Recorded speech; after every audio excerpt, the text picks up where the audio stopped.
জীবনে যখনই ধন অর্জন করবে বাঁচিয়ে রাখবে। কি হয়, কঠিন পরিস্থিতিতে আপনার খারাপ সময় তা আপনার কাজে আসে। কিন্তু এই কথা কি 100% সত্যি? ভাবুন, এই সমস্ত ধন যা আপনি অর্জন করেছেন তা কি আপনাকে সুস্বাস্থ্য দিতে পারবে? এই সমস্ত ধন কি আপনাকে সুখ এনে দিতে পারবে? পারবে না, তাই না? চলুন আমি আপনাকে একটা কথা বলি। পরমেশ্বর, ঈশ্বর, যদি এই ঈশ্বরের ওপর আপনি বিশ্বাস রাখেন, সর্বদাই ভালো কাজ করেন, সবার মধ্যে প্রেম ছড়িয়ে দেন আর সবার জন্য শুধু ও শুধুমাত্র শুভকামনা করেন, তাহলে আপনার সাথে কখনো কোনো খারাপ হতে পারে না। তাই সময় বদলান, সময় বদলানোর উপকরণ নয়। আর ভালোবেসে বলুন রাধা রাধা। অনেকবার আমাদের দৃষ্টিভঙ্গি এমন হয়ে থাকে যে আমাদের আসল সত্যের থেকে অনেকটা দূরে নিয়ে যায়। আমরা যেরকম দেখি সেরকম সবসময় হয় না। এবারে দেখুন না, আমরা মানুষেরা, আমাদের ভালো লাগে। আমরা কোথাও গেলাম, আমাদের স্বাগত জানানো হলো, আমাদের প্রশংসা করা হলো, কেউ আমাদের দিকে হাসি মুখে তাকালো, আমাদের ভালোবাসলো, আমাদের ভালো লাগে। কিন্তু যদি কেউ ক্রুদ্ধ হয়, কটাক্ষ করে, ব্যঙ্গ করে, তাহলে আমরা তক্ষুনি তাকে নিজের শত্রু ভেবে ফেলি, তার উপরে ক্রুদ্ধ হয়ে যাই। একটা কথা মনে রাখবেন, এই হাসি সবার জন্যই হয়। আপনি তাদেরকেও হাসি উপহার দিতে পারেন যাদের আপনি চেনেন, তাদেরও দিতে পারেন যাদের আপনি চেনেন না।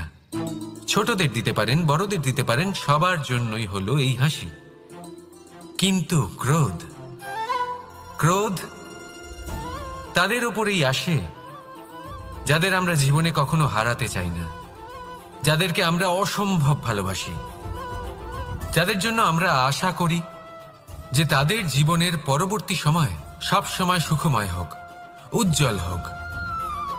সেই জন্য আপনার জীবনের সমস্ত সেই ব্যক্তি যারা আপনার উপরে ক্রুদ্ধ হন, কটাক্ষ করেন, জরুরি নয় তিনি আপনার শত্রুই হবেন। হতে পারে সে হলো আপনার শুভাকাঙ্ক্ষী, যিনি আপনার শুধুমাত্র ভালোই চান, যিনি আপনার জন্য একটা সুন্দর ভবিষ্যৎ চান। সেই জন্য সব সময় মন দিয়ে অন্যের কথা বোঝার প্রয়াস করুন। আপনি জানতে পারবেন তাদের কর্মের ধর্ম কি হতে পারে, আপনি জানতে পারবেন তাদের ক্রোধের মর্ম কি হতে পারে। রাধা রাধা। জীবনের এই পথে এগোতে এগোতে আমরা কোথাও থেমে যাই, আমরা জানি না কেন। আমরা চেষ্টা করি যেন আমরা সামনে এগোতে পারি, কিন্তু এরকম হয় না। কি কারণ হতে পারে এর? আসুন আমি আপনাকে বোঝাই।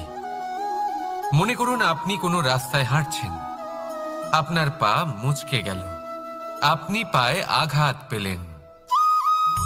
এখন এই আঘাত যদি আপনাকে পথ চলতে বাধা দেয়, তখন আপনি থেমে যান। যদি আপনার ভাবনা চিন্তা ক্ষুদ্র হয়, তাহলে আপনি জীবনে কখনোই এগোতে পারবেন না। ভেঙে যাওয়া কলম দিয়ে আপনি কখনো চিঠি লিখতে পারবেন না। ঠিক সেইভাবেই যদি আপনার মনে অন্যের জন্য হিংসা থাকে, তাহলে আপনি আপনার নিজের ভাগ্য লিখতেই পারবেন না। কাজের প্রতি আলস্য আপনাকে কখনো ধনী হতে দেবেই না, আর ধনের প্রতি লোভ তা আপনাকে কখনো মহান হতে দেবে না। ছোট একটা কথা, কিন্তু এ হলো অত্যন্ত গুরুত্বপূর্ণ। ভাবনা চিন্তা অবশ্যই করুন, আর বোঝার চেষ্টা করুন সেটা যা আপনি বুঝতে চান। হতে পারে আপনি এমন কোনো পথ খুঁজে পেলেন যার ফলে আপনি কোনো খারাপ পথে যেতে যেতে থেমে গেলেন, বা আপনি এমন কোনো অর্থ খুঁজে পেলেন যা আপনাকে মহান হবার পথে অগ্রসর করে দিল। রাধা রাধা। অহংকার এ হলো ছোট একটা শব্দ, কিন্তু এর প্রভাব অত্যন্ত বৃহৎ হয়ে থাকে। আর সব থেকে বড় সমস্যা হলো মানুষ আজ অবধি বুঝতেই পারেনি যে এই অহংকারের বাস্তব রূপ কিরকম। কেউ একে গর্বের নাম দেন, কেউ একে আত্মসম্মানের নাম দিয়ে থাকেন, এবং কোথাও একটা এমন সময় চলে আসে যখন সময় এই অহংকারকে ভেঙে খান খান করে দেয়। আর তখন না গর্ব আপনাকে বাঁচাতে পারে, না আপনার আত্মসম্মান। এখন যদি আপনাকে উদাহরণ দিই, তাহলে যেখানে আপনি বসে আছেন সেই ঘরেই ওপরে তাকান, সেই ছাদের দিকে। যদি এই ছাদ অহংকার করতে থাকে যে দেখো, আমি তো সব থেকে উঁচু জায়গায় আছি, আমার চেয়ে ওপরে আর কেউ নেই, আমি এই ঘরে থাকা সমস্ত ব্যক্তিকে ছায়া প্রদান করি, যদি এই অহংকার এসে যায় তাহলে কি? একবার ভেবে দেখুন, যদি পরের দিন তার উপর আরো একটা তলা বানিয়ে দেওয়া হয় তাহলে কি? এই ছাদ, যার নিজের উঁচু হবার অহংকার ছিল, যে সব থেকে ওপরে ছিল, সে এবার পায়ের তলায় চলে এসছে। এটাই হয়ে থাকে। মনে কখনোই অহংকার পোষণ করবেন না। যদি মনের মধ্যে কিছু রাখতে চান তাহলে প্রেমের ভাব রাখুন, স্নেহ রাখুন।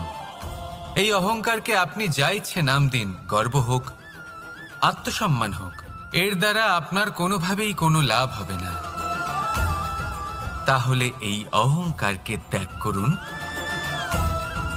আর আমার সাথে ভালোবেসে বলুন, রাধা রাধা। একটা সিদ্ধান্ত। এই জীবনে একটা সিদ্ধান্তের গুরুত্ব কি হতে পারে তা কখনো ভেবে দেখেছেন? একটা সিদ্ধান্ত সেই ভিত্তি হতে পারে যা আপনার পুরো জীবনকে বদলে দিতে পারে, এই সমস্ত সংসারকে বদলে দিতে পারে, ভবিষ্যৎ বদলে দিতে পারে। এই সিদ্ধান্ত যে কোন রাস্তা চয়ন করতে হবে, সেই সিদ্ধান্ত যে কখন সামনে এগোতে হবে আর কখন থেমে যেতে হবে, সেই সিদ্ধান্ত যে কখন যুদ্ধ করতে হবে আর কখন নিজেকে পিছু পা হতে হবে। এই সিদ্ধান্ত হলো খুব গুরুত্বপূর্ণ।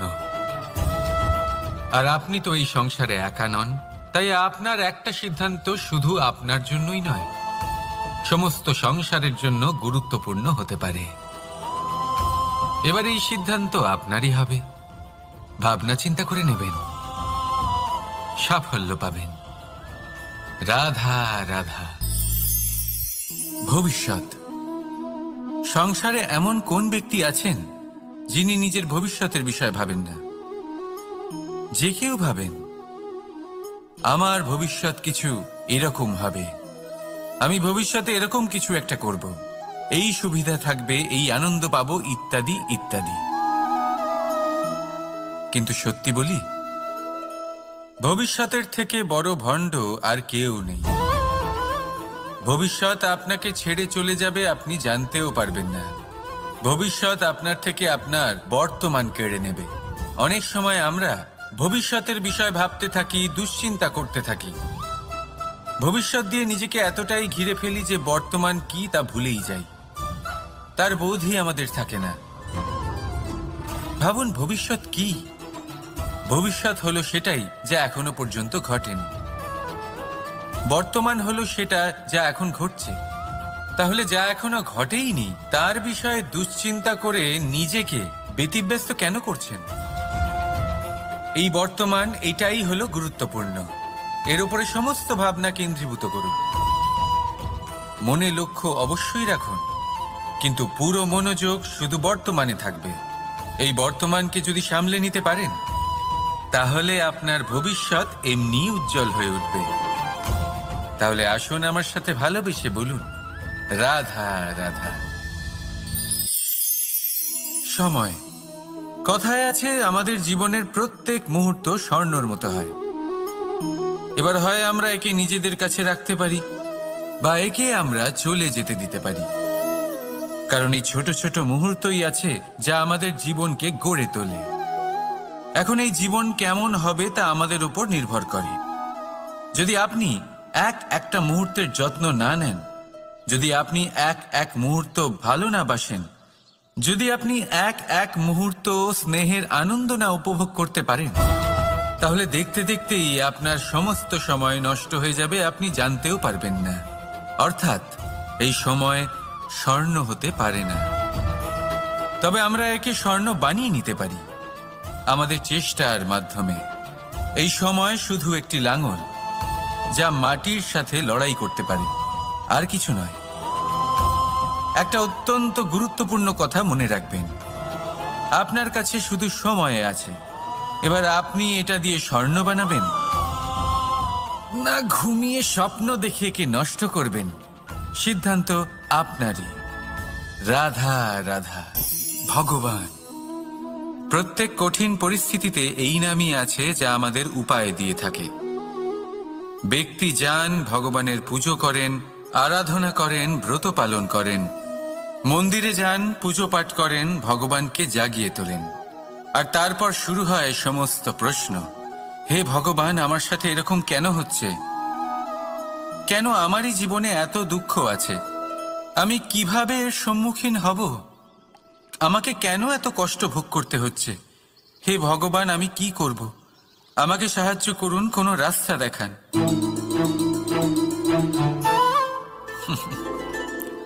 চলুন আমি আপনাকে একটা প্রশ্ন করি। মন্দিরে যাওয়ার চেষ্টা করার আগে আপনি কি জীবনে ততটা চেষ্টা করেছেন যতটা সেই সমস্যাকে দূর করার জন্য দরকার ছিল? দ্বিতীয় প্রশ্ন, ভগবানকে জাগানোর পূর্বে আপনি কি নিজেকে জাগিয়ে তুলেছেন? আপনি কি আলস্য ত্যাগ করেছেন? তৃতীয় প্রশ্ন, ভগবানকে জিজ্ঞাসা করার আগে আপনি কি নিজেকে জিজ্ঞাসা করেছেন যে আমি কেন এত অসফল হচ্ছি? যদি না করে থাকেন তাহলে সবার আগে এটা করুন। আপনি সমস্ত প্রশ্নের উত্তর পাবেন, সমস্ত বিপদের পরিত্রাণ পাবেন। অন্য কোথাও নয়, নিজের ভেতরে তাকিয়ে দেখুন। চেষ্টা করুন নিজেকে জাগিয়ে তোলার। আপনি সফল অবশ্যই হবেন, কারণ এই পরমাত্মা, ওই পরমেশ্বর, ওই পরব্রহ্ম আপনার মধ্যেই তো আছে। রাধা রাধা। নাম। জন্মগ্রহণের পর মানুষের জন্য এই নাম অত্যন্ত গুরুত্বপূর্ণ হয়। মাতা, পিতা, পুরোহিত সকলেই সেই অক্ষর খুঁজতে শুরু করেন যা দিয়ে আপনার নাম শুরু হবে।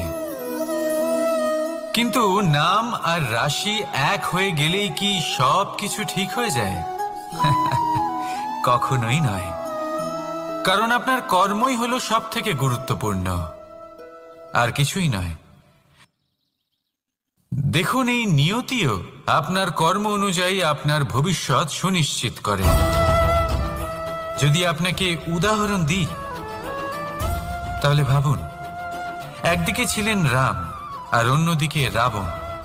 দুজনেরই নাম শুরু হয় র দিয়ে, কিন্তু একজন পেলেন এক ভয়ানক পরিণতি আর অন্যজন সমগ্র সংসারের মনে চিরস্মরণীয় হলেন।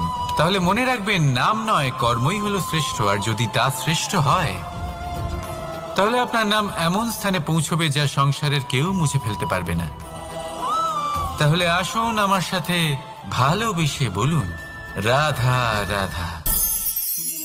অনেক সময় যখন আমরা কর্ম করি, সাফল্য লাভ করি, কঠিন পরীক্ষায় উত্তীর্ণ হই, বড় কাজ করি, আমাদের মনে হয় এই সংসার আমাদের একটু প্রশংসা করুক, ভালো লাগে। অনেকবার মনে হয় এটা হলো আমাদের কর্মের ফলই বটে, আমরা আনন্দ পাই। কিন্তু যখন আমরা এই প্রশংসা পাই না, তখন কি হয়? আমরা দুঃখী হয়ে যাই, ভেঙে পড়ি।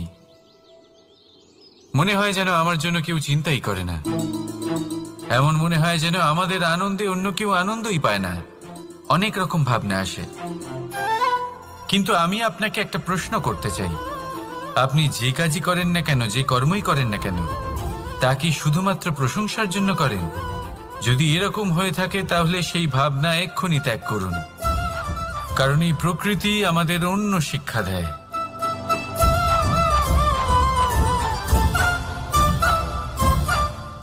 এই ফুলকে দেখুন, এই যে ফুলের সুবাস, যা আমার মনকে উচ্ছ্বসিত করে তোলে, মনে শক্তির সঞ্চার করে, এই সুগন্ধ। কিন্তু ভেবে দেখুন, ফুলের কিন্তু এই কাজ করার জন্য কোনো প্রশংসারই প্রয়োজন হয় না। এটাই হলো প্রকৃতির শিক্ষা। যিনি সৎ হন, সৎকর্ম করেন, তার কোনো প্রশংসার প্রয়োজন হয় না, কারণ ওনার কর্মই হলো ওনার সুবাস। মনে রাখবেন, আতর নকল ফুলে দেওয়া হয়, প্রকৃত ফুলের তার কোনো প্রয়োজন হয় না। সেইভাবেই আপনিও কর্ম করতে থাকুন শুভ চিন্তা নিয়ে। এই মনকে সব সময় শান্ত রাখুন, স্বচ্ছ রাখুন। যদি এরকম করেন, তাহলে আপনার কর্ম এমন সুবাস ছড়াবে যে আপনার জীবনে শুধু এবং শুধুমাত্র আনন্দই থাকবে। তাহলে এই আনন্দ সহকারে বলুন, রাধা রাধা। এই সংসারে এমন কোনো পর্বত নেই যা এতটাই উঁচু যে মানুষ তার শিখরে পৌঁছতে পারবে না, তাকে অতিক্রম করতে পারবে না। এই সংসারে এমন কোনো সাগর নেই যা কিনা এতটাই গভীর যেখানে মানুষ তার তলদেশে পৌঁছে ফিরে আসতে পারবে না। একটা ছোট্ট বরফের টুকরো পর্বতের শিখরে গলে গিয়ে বইতে থাকে, আর দেখতে দেখতেই তা মহানদী গঙ্গায় পরিবর্তিত হয়। এর কারণ কি? এর কারণ হলো প্রচেষ্টা, প্রারব্ধ নয়। এই প্রচেষ্টাই সুনিশ্চিত করে যে আপনার প্রারব্ধ কি হবে। এই সমস্ত কিছু হলো প্রচেষ্টা আর প্রারব্ধের খেলা। আপনার প্রচেষ্টা যেরকম হবে, আপনার প্রারব্ধ সেরকমই হবে।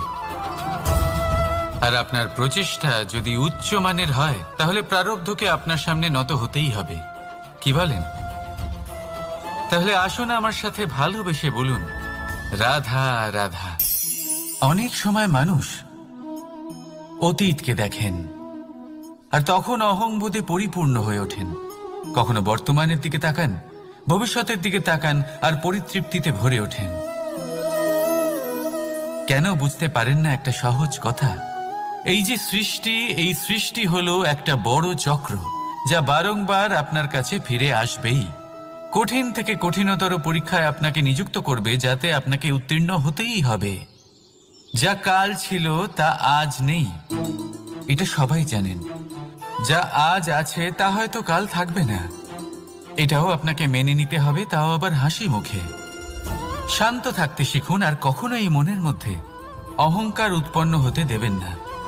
হতে শিখুন সেই হিমবাহের মতো। হয়তো এই জন্যই এত শীতল থাকে, কারণ ও জানে গতকালও জল রূপে ছিল, আজ বরফ রূপে হয়তো আছে, কিন্তু কাল পুনরায় সে জলেই পরিণত হবে। নিজেকে শান্ত রাখুন। হয়তো আজ আপনি সাফল্যের শিখরে আছেন, হয়তো বা নেই। আপনাকে প্রত্যেক দিন অবশ্যই দেখতে হবে। শুধু নিরন্তর প্রচেষ্টা করতে থাকুন, প্রত্যেক পরিস্থিতির জন্য তৈরি থাকুন, আর একে ভারসাম্যে রাখতে শিখুন। আপনার কাল হোক, আজ হোক বা আগামীকাল, আপনার ভালো দিন হোক বা খারাপ দিন, সব পবিত্র হয়ে যাবে। তাহলে আসুন আর আমার সাথে ভালোবেসে বলুন, রাধা রাধা। দোল উৎসবে এই সমগ্র সংসার রং নিয়ে খেলা করে, কিন্তু এই রঙের সারমর্ম এই সংসার কি জানে? কখনো দেখেছেন একটা চিন্তিত মুখ শুধুমাত্র রঙের স্পর্শ পেয়ে আনন্দিত হয়ে ওঠে? দোলে আমরা কি করি? পুরাতনকে ত্যাগ করি আর নতুনকে স্বাগত জানাই। শিশিরকে বিদায় জানিয়ে এক নতুন ঋতুকে আগমন জানাই। দুশ্চিন্তা দূর করে আসার নতুন রঙে রঙিন হয়ে ওঠা, নিজেকে আনন্দিত করা, এটাই তো হলো দোল। এবার দোলের একটা ব্যাপার আছে, দুটো রঙে একসাথে রঙিন হওয়া যায় না। একটা রং উঠলে তবেই আরেকটা রং লাগা সম্ভব। আরো একটা প্রশ্নও রয়েছে, কোন রংকে তুলে দিয়ে কোন রং মাখানো যেতে পারে? যদি আপনাকে উদাহরণ দিই, লোভের এই রং, তা যতক্ষণ লেগে থাকবে আনন্দের রং লাগতে পারবে না। যা হয়েছিল দ্বারকাবাসী এবং সামন্তক মণির মধ্যে। ভ্রান্তির রং যতক্ষণ লেগে থাকবে সত্যের রং লাগতে পারবে না। যা হয়েছে রুক্মিণীর সাথে। আর হিংসা, হিংসার এই রং যতক্ষণ লেগে থাকবে প্রেমের রং ততক্ষণ লাগতেই পারবে না। যা হয় আপনার আমার সবার সাথে। তাহলে আসুন একসাথে মিলে দোল পালন করি এবং সবকিছুর উপরে বিজয় লাভ করি। অন্ধকারের স্থানে আলো, ভ্রান্তির স্থানে সত্যের, হিংসার স্থানে প্রেমের, আর লোভের স্থানে আনন্দের এই সুন্দর রং মাখাই। শত্রুতা, ঘৃণা, হিংসা এই সব কিছু ত্যাগ করি আর সকলের সখা হয়ে উঠি। আর ভালোবেসে বলি শুভ দোল। হ্যাঁ, ওটা তো আমরা অবশ্যই বলবো, রাধা রাধা। সংসারে অনেক সময় এরকম হয় যে আমরা খুব সমস্যায় থাকি, খুব বিপদের মধ্যে থাকি। আর সেই সমস্ত মানুষ যারা আমাদের কাছের মানুষ, আমাদের আপনজন, তারা আমাদের ত্যাগ করে চলে যান। আমরা এই সময় দুঃখ পাই, নিরাশ হয়ে পড়ি এবং একা একাই সেই সমস্যাকেও কাটিয়ে উঠি। এবার পরিস্থিতি যেমন খুশি হোক না কেন, সেই সব মানুষ যারা এমন সময় আপনাকে ত্যাগ করেছেন তাদের প্রতি ক্রুদ্ধ হওয়া, অভিমান করা, এটা অনুচিত। আমি বলবো তাদের প্রতি কৃতজ্ঞ থাকুন। আমি বলবো তাদের ধন্যবাদ জানান যে তারা এমন সময় আপনার সঙ্গ ত্যাগ করেছেন যখন আপনার তাদের সব থেকে বেশি প্রয়োজন ছিল। কারণ দেখুন, হয় তাদের বিশ্বাস ছিল যে আপনি নিজেই এই বিপদ থেকে বেরিয়ে আসতে পারবেন, বা তাদের ত্যাগ করার জন্য আপনি নিজের উৎসাহ বাড়িয়ে তুললেন, আপনি নিজের শক্তি বাড়ালেন এবং নিজে সেই সমস্যা থেকে বেরিয়ে আসলেন। নিজের খারাপ সময়কে আপনি নিজেই ভালো সময় করে তুললেন। শেষ পর্যন্ত আপনি আরো শক্তিশালী হয়ে উঠলেন, আরো শ্রেষ্ঠ হয়ে উঠলেন। আর এটাই তো আপনার বিজয়, যার কারণ হলো তাদের আপনাকে ত্যাগ করা। তাহলে তাদের ধন্যবাদ জানান আর আমার সাথে ভালোবেসে বলুন রাধা রাধা। ধন, ধন হলো কারোর জন্য মোহ, আবার কারোর জন্য মায়া, কারোর জন্য হয়তো ভাগ্য, আবার কারোর জন্য কর্মের পারিশ্রমিক। দেখতে গেলে এই ধন হয়তো সবার জন্যই অত্যন্ত প্রয়োজনীয় হয়ে থাকে। সেই জন্যই তো মানুষ নিজের সমস্ত জীবন অতিবাহিত করেন এই ধন অর্জন করার জন্য। অনেক মানুষ এমনও হয় যাদের সমস্ত জীবন এই ধন অর্জন করতেই কেটে যায়। প্রত্যেক মানুষই চেষ্টা করেন যেন তিনি ধনী হন, যত সম্ভব বেশি ধন অর্জন করতে পারেন, সম্পন্ন থাকতে পারেন। আর তা হবে নাই বা কেন? কারণ এটাই হলো এমন এক বস্তু যা আদান প্রদান এমন নানান কাজে আসে। চেষ্টা তো সব মানুষই করেন, ধন অর্জন সব মানুষ করতে পারেন না। কারণ হলো এটাই যে মানুষ ভাবেন যে তার কাছে কিছু ধন এলে তারপর তিনি কিছু করে দেখাবেন। আর ধন ভাবে যদি এই মানুষ কিছু করে দেখান তাহলে আমি তার কাছে আসব। সেই জন্য কিছু করে দেখান, এমন শ্রেষ্ঠ কাজ করে দেখান যাতে ধন নিজেই আপনার কাছে ছুটে আসে। যদি আপনি ধন লাভের আশায় ছোটেন তাহলে আপনি নিজের সন্তোষ ভাব হারিয়ে ফেলবেন। কিন্তু এই সম্পত্তি যদি আপনার কাছে ছুটে আসে তাহলে আপনাকে মহান বলা হবে। সেই জন্য কাজ করুন, শ্রেষ্ঠ কাজ করে দেখান, দেখবেন এই ধন ফলস্বরূপ আপনার কাছে আসবেই আসবে। তাহলে আসুন আমার সাথে ভালোবেসে বলুন রাধা রাধা। আমাদের মনে সবসময় একটা প্রশ্ন এসেই থাকে, এই জীবন যা কিনা ঈশ্বর আমাদের দিয়েছেন, একটা জীবন, ঈশ্বর এক আত্মা দিয়েছেন পৃথিবীতে বাঁচার জন্য। যতদূর আমরা জানি আমাদের কাছে একটাই জীবন রয়েছে। আমরা ভাবি এই জীবন গুছিয়ে কিভাবে রাখা যায়। প্রত্যেক মানুষ ভাবেন যে আমি কি করি যাতে এই জীবনকে গুছিয়ে রাখা যায়, কিরকম কর্ম করব, কিরকম পুণ্য করব, কি ধরনের শাস্ত্র পড়ব যাতে আমি সেই জ্ঞান অর্জন করি যাতে জীবনটা সুন্দর করে তুলতে পারি। আমাদের সমগ্র জীবন কেটে যায় এই প্রশ্নের উত্তর খুঁজতে, সেই শাস্ত্র অধ্যয়ন করতে। এমন অনেক মানুষ তাও বুঝতে পারেন না। আসুন আজ আমি আপনাকে একটা সহজ কথা বলি, যার দ্বারা আপনি নিজের জীবন সুন্দর করবেন। জীবন, জিহ্বা, এদের দুজনেরই হলো একটাই রাশি। জিহ্বা অর্থাৎ আপনার কথা, এই কথাকে সংযত রাখুন, একে সুন্দর করে তুলুন, মধুর কথা বলুন, যতটা সম্ভব একে নিয়ন্ত্রণে রাখুন। আপনার জীবন সুন্দর হয়ে উঠবে। কারণ এই শব্দ হয় অত্যন্ত শক্তিশালী। এটা হলো এমন এক বন্ধন যা আপনার সামনের মানুষকে আপনার ব্যক্তিত্বের সাথে জুড়ে দিতে পারে। তাই এই শব্দ সংযত রাখুন, একে সুন্দর করে তুলুন। আপনার জীবন আপনা থেকেই সুন্দর হয়ে উঠবে। আর আসুন এই মধুর সুন্দর অনুভূতি দিয়ে বলুন, রাধা রাধা। জীবন, এই জীবন আসলে কি?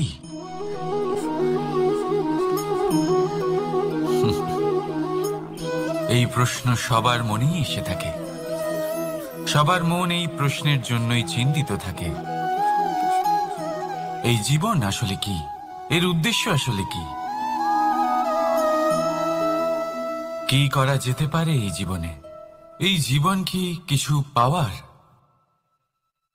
নাকি এই জীবন কিছু হারাবার? এই জীবন কি আসলে সেটাই যেখানে আমাদের পরমাত্মার খোঁজ করা উচিত, নাকি আমাদের ধাবিত করা উচিত নিজেদের স্বপ্নের লক্ষ্যে? এই জীবন আসলে কি? এই জীবন আসলে অত্যন্ত সরল। এ হলো শান্ত জলের মতো, একটা আয়নার মতো এই জীবন। এই জীবন আসলে ঠিক যেন এক আয়নার মতো। আয়না কি করে? আপনাকে সেটাই দেখায় যা আপনি করে থাকেন। আপনি হাসি মুখে আয়নার দিকে তাকান, আয়না আপনাকে আপনারই মুখ দেখাবে সেই হাসি সমেত। আপনি রেগে গিয়ে আয়নার দিকে তাকান, আয়না আপনাকে সেটাই দেখাবে। আপনি প্রসন্নভাবে হেসে আয়নার দিকে তাকালে আয়না আপনাকে সেটাই দেখাবে। এটাই হলো জীবন, একটা আয়নার মতো।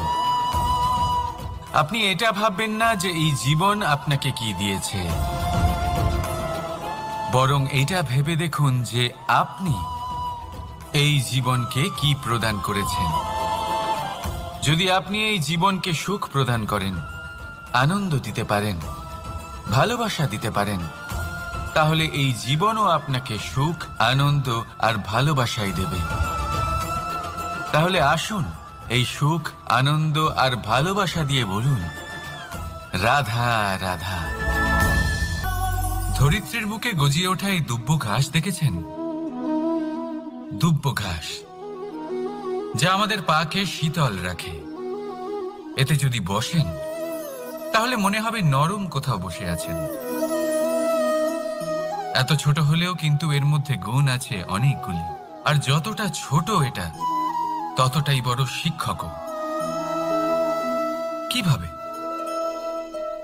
ভাবুন, পাতা ঝরার মরশুমের পরে সমস্ত পাতা একত্রিত হয়ে থাকে। একটা ছোট ফুলকি সবাইকে জ্বালিয়ে দিতে পারে, সমস্ত পাতা পুড়ে ছাই হয়ে যায়। কিন্তু এই ঘাসের কিছুই হয় না, সে যেমন ছিল তেমনই থাকে। কারণ কি হতে পারে? প্রথম কারণ, এরা ছোট হয়। দ্বিতীয় কারণ, এরা বিনম্র হয়, বড়ই সহজে দমে যায় এরা।